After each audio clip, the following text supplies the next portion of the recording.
Check कर लीजिए 19 नवंबर 1962 को जिस समय चीन से युद्ध आखिरी समय में चल रहा था, उस समय जो कुछ नेहरू ने लेटर लिखा है वो डिक्लासिफाइड हो गया 2010 में कैनेडी लाइब्रेरी के द्वारा। उसमें इतना शर्मसार करने वाला है कि वो ये लिख रहे हैं अमेरिका को कि आप अपने स्क्वाड्रन भेजिए, हमारे पास पायलट नहीं है, इंडिया के एयरफोर्स की कमांड लीजिए, अन्यथा हमारे हाथ से असम चला जाएगा। भारत के राजदूत ने लिखा, उस समय के जो राजदूत थे उन्होंने अपनी किताब में कि मेरा सर शर्म से झुका जा रहा था जब मैं वो लेटर देने के लिए जा रहा था। आज सोचिए आज वो लेटर अवेलेबल है। इसलिए सरेंडर किसने किया? और रही बात इसकी, इनको लड़ने की क्या जरूरत थी? अंग्रेजों की कितनी बढ़िया दोस्ती थी, आज जाके चेक कर लीजिए। माउंटबेटन के परिवार के साथ शिमला में छुट्टी मनाते हुए फोटो में बाकायदा नेहरू जी की विधिवत अवेलेबल है। अरे क्या जरूरत थी कोई लड़ाई झगड़ा करने की? बहुत आराम से शांति से हो रहा था। और भगत सिंह जी की बात मैं याद दिलाना चाहता हूं, 23 मार्च 1931 को भगत सिंह जी को फांसी हुई, 4 मार्च 1931 को गांधी इम्पैक्ट हुआ, केवल 19 दिन पहले।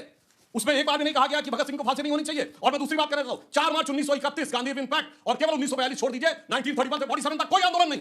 मैं चरण करके पूछता हूं, बताइए 1931 से 47। संघ को लेकर कांग्रेस पार्टी ने फिर से हमला किया है और प्रधानमंत्री से लेकर गृहमंत्री अमित शाह हो, आप हो, बीजेपी के तमाम नेता हो, बार बार विपक्ष ये पूछता है और देश भी जानना चाहेगा कि बीजेपी और संघ ये रिश्ता क्या कहलाता है। Good question. देखिए, संघ और बीजेपी रिश्ता यह है कि इसे आप पहले मैं संघ के बारे में बोलकर फिर एक पंक्ति संघ और भाजपा के रिश्तों में बोलूंगा। आज संघ के 100 वर्ष पूर्ण हुए और जो प्रधानमंत्री जी ने एक सिक्का जारी किया है, संभवतः भारत के इतिहास में पहली बार भारत की मुद्रा पर मां भारती का चित्र अंकित है। जब 75 वर्ष पूर्ण हुए थे संघ के, तो केंद्र में अटल जी के नेतृत्व की सरकार थी। 100 वर्ष पूर्ण हुए हैं, मोदी जी के नेतृत्व की सरकार है। और 100 साल पहले राष्ट्र की सेवा का व्रत लेकर प्रधानमंत्री जी ने क्या कहा कि जैसे नदी बहती है, गंगा बहती है, तो उसके आसपास के किनारों पर भी तमाम चीजें पल्लवित पुष्पित होती रहती हैं। उसी प्रकार संघ की यह धारा बही और संघ ने जीवन के हर क्षेत्र को छुआ है। चाहे सर्वाधिक शिक्षण संस्थाएं हैं तो विद्या भारती की 30,000 स्कूल हैं। अगर वनवासी क्षेत्रों में वनवासी कल्याण आश्रम, विद्यार्थियों के बीच में अखिल भारतीय विद्यार्थी परिषद, भारतीय मजदूर संघ, दलित बस्तियों में सेवा भारती, और अगर हम देखें तो यही नहीं, अभी और सुनिए, तो धार्मिक क्षेत्र में विश्व हिंदू परिषद, और अगर हम राजनीतिक क्षेत्र में कहें तो भारतीय जनता पार्टी।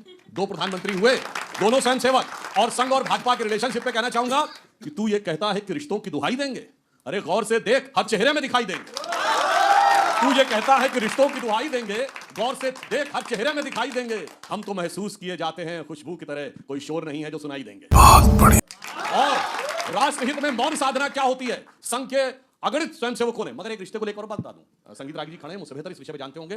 राष्ट्रीय स्वयंसेवक संघ के पूर्णकालिक प्रचारक इस समय लगभग 3400 हैं, 3376, और भारतीय जनता पार्टी में सिर्फ 26।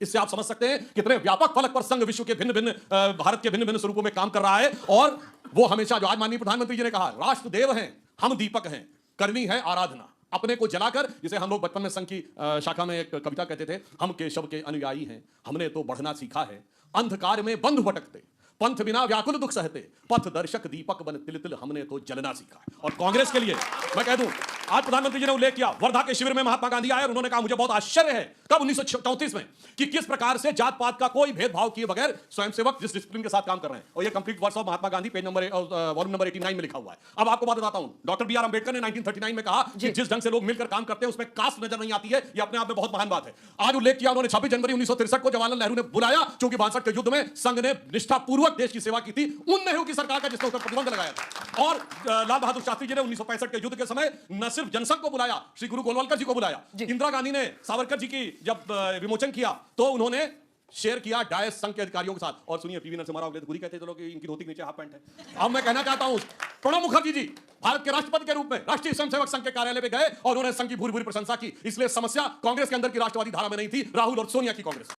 बात तो सही है। चलिए ठीक है, आलोक शर्मा जी, अब आप मोर्चा संभालिए। जो पोस्ट आप लोगों ने लिखा है उसमें सबसे बड़ी बात कही है, आरएसएस देश को बांटने वाला संगठन। लेकिन जो भी ये रिश्ता कहलाता हो, ये बीजेपी आरएसएस का ही रिश्ता है कि तीसरी बार पुनः मोदी की सरकार बनी है। तो आपके पास काट क्या है इसका? इलेक्शन कमीशन ठीक हो जाए, काट यही है देश के पास।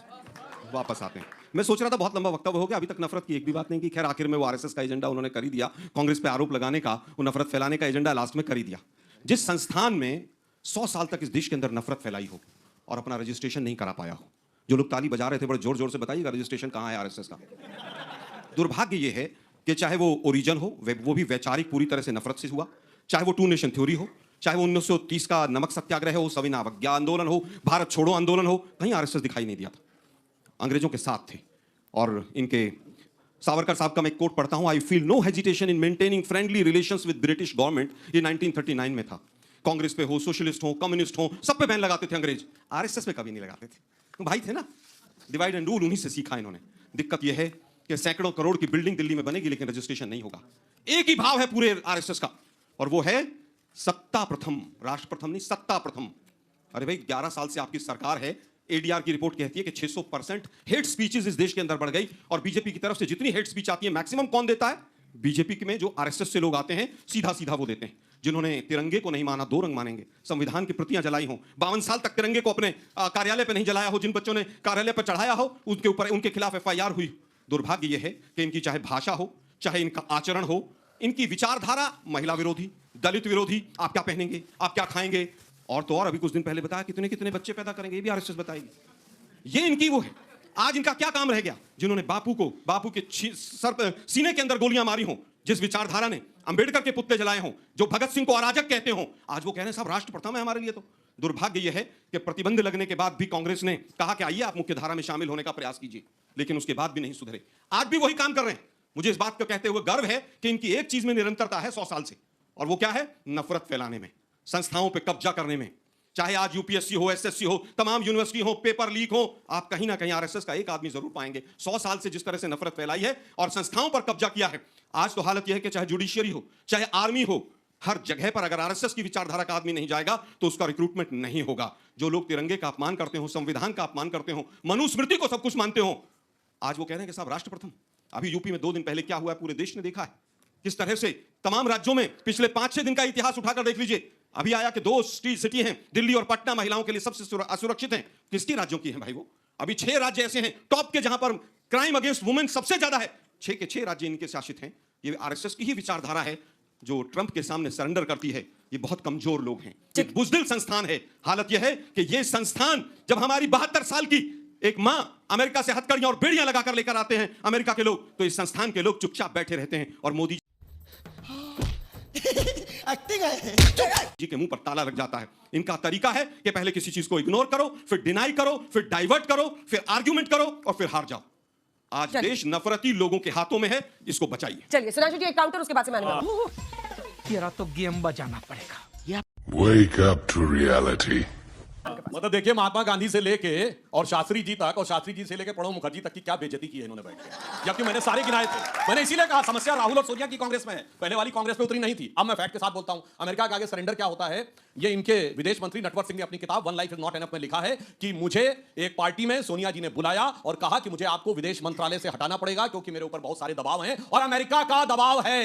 ये सोनिया गांधी को कोट कर रहे हैं इनके विदेश मंत्री Natwar Singh one life is not enough में। और दूसरा जाके चेक कर लीजिए 19 नवंबर 1962 को, जिस समय चीन से युद्ध आखिरी समय में चल रहा था, उस समय जो कुछ नेहरू ने लेटर लिखा है वो डिक्लासिफाइड हो गया 2010 में कैनेडी लाइब्रेरी के द्वारा। उसमें इतना शर्मसार करने वाला है कि वो ये लिख रहे हैं अमेरिका को कि आप अपने स्क्वाड्रन भेजिए, हमारे पास पायलट नहीं है, इंडिया के एयरफोर्स की कमांड लीजिए, अन्यथा हमारे हाथ से असम चला जाएगा। भारत के राजदूत ने लिखा, उस समय के जो राजदूत थे उन्होंने अपनी किताब में कि मेरा सर शर्म से झुका जा रहा था जब मैं वो लेटर देने के लिए जा रहा था। आप सोचिए आज वो लेटर अवेलेबल है। इसलिए सरेंडर किसने किया? और रही बात इसकी, इनको लड़ने की क्या जरूरत थी? अंग्रेजों की कितनी बढ़िया दोस्ती थी। आज जाके चेक कर लीजिए, माउंटबेटन के परिवार के साथ शिमला में छुट्टी मनाते हुए फोटो में बाकायदा नेहरू जी की विधिवत अवेलेबल है। अरे क्या जरूरत थी कोई लड़ाई झगड़ा करने की? बहुत आराम से शांति से हो रहा था। और भगत सिंह जी की बात मैं याद दिलाना चाहता हूं, 23 मार्च 1931 को भगत सिंह जी को फांसी हुई, 4 मार्च 1931 को गांधी इम्पैक्ट हुआ, केवल 19 दिन पहले। उसमें एक बार भी नहीं कहा गया कि भगत सिंह को फांसी नहीं होनी चाहिए। और मैं दूसरी बात कर रहा हूं, 4 मार्च 1931 गांधी इम्पैक्ट, और केवल 1942 छोड़ दीजिए, 1931 से 47 तक कोई आंदोलन नहीं। मैं चरण करके पूछता हूं, बताइए 1931 से 47 के बीच में कोई आंदोलन हुआ? नहीं, केवल एक 1942 में हुआ, वो जब सेकंड वर्ल्ड वॉर उस दौर में पहुंच गया था कि लगने लगा था कि कहीं जापान भी जीत सकता है, और आजाद हिंद फौज की फौजें यहां पर आ गई थी। वो 1 महीने के लिए चला, अन्यथा 16 साल कोई आंदोलन नहीं हुआ। यह दर्शाता है कि कितने मजेदार ढंग से मिलजुल कर इन लोगों की चल रही थी। और नफरती की बात तो सिर्फ एक बात कहूंगा साहब, ये गुस्ताख नबी की एक ही सजा तर्तन से जुदा। ये हेट स्पीच है कि नहीं सर? हेट स्पीच है कि नहीं बोल दीजिए। लेकिन मैं ये सेकुलर संगीत उत्तर देता हूं, हेट स्पीच नहीं होती। देखिए मुझे संगीत मैं बहुत देर से अच्छा हम लोग 25 में तो आए। चलिए मैं सोच ही रहा था साल 2025। जय श्री राम दोस्तों, आज की डिबेट कैसे लगा कमेंट करके ज़रूर बताइए, और आरएसएस के बारे में आपका राय क्या है और राय भी कमेंट करके बताएं। और अगर आप हमारे चैनल में पहली बार है तो चैनल को प्लीज़ सब्सक्राइब करें और हमारे साथ जुड़े रहें।